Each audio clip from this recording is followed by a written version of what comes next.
अस्सलाम वालेकुम। इस वीडियो में हम एक और इम्पॉर्टेंट बैक्टीरिया हेलिकोबैक्टर पाइलोरी की बात करेंगे। इसकी जो मेन हैबिटेट है वो स्टमक में होती है और ये इंजेक्शन के थ्रू आपके क्या कहते हैं स्टमक में आता है और ये कराता है कि गैस्ट्राइटिस और पेप्टिक अल्सर डिजीज़ कराता है। और इसके साथ अगर इन्फेक्शन रहे तो it is also risk factor for gastric carcinoma and is also link to MALT lymphomas. MALT क्या होता है? Mucosal associated lymphoid tissue lymphomas. Important properties इसकी बिल्कुल वैसी हैं जिस तरह के पाइलोबैक्टर की थी, बस इसमें याद रखना है कि ये यूरिएज पॉजिटिव होता है, ये भी कॉमा शेप्ड होते हैं, ये भी ग्राम नेगेटिव रॉड होते हैं, ये भी माइक्रोएरोफिलिक होते हैं।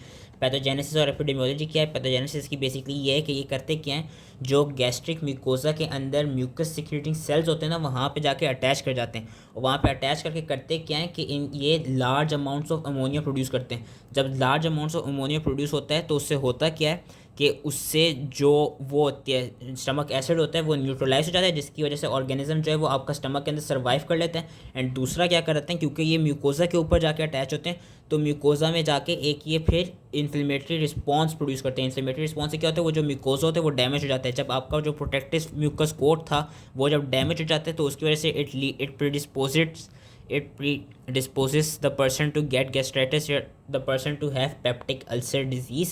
एंड इसकी नेचुरल हैबिटेट वही कि ह्यूमन की स्टमक है और इसमें क्या कहते हैं वही कि it is also often found in malt lesions.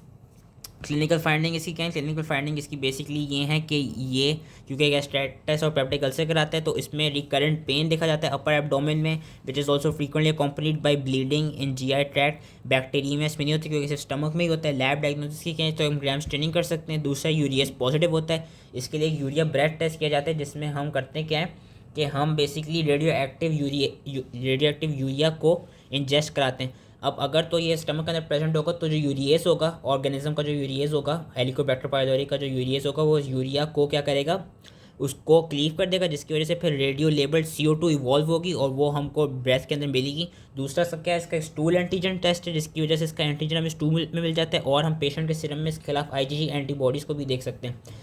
इसकी ट्रीटमेंट के लिए क्या है, ट्रीटमेंट के लिए इसकी ट्रिपल थेरेपी होती है और क्वाड्रुपल थेरेपी होती है क्योंकि इसमें मल्टी ड्रग रेजिस्टेंस देखी गई है। तो क्वाड्रुपल थेरेपी क्या होती है? क्वाड्रुपल थेरेपी में बेसिकली हम टेट्रासाइक्लिन, बिस्मथ, मेट्रोनिडाजोल और प्रोटॉन पंप इनहिबिटर देते हैं जिसमें हम ओमिप्राजोल देते हैं। एक और क्वाड्रुपल थेरेपी क्या है कि हम एमोक्सिसिलिन, क्लैरिथ्रोमाइसिन, मेट्रोनिडाजोल और प्रोटॉन पंप इनहिबिटर जिसमें अगेन ओमिप्राजोल देते हैं। ट्रिपल थेरेपी में हम क्या देते थे? ट्रिपल थेरेपी में हम एमोक्सिसिलिन, क्लैरिथ्रोमाइसिन और मेट्रोनिडाजोल देते हैं। इसके खिलाफ कोई वैक्सीन नहीं है। So that was all related to H pylori. I hope इसी समझ में आ गया एंड थैंक यू।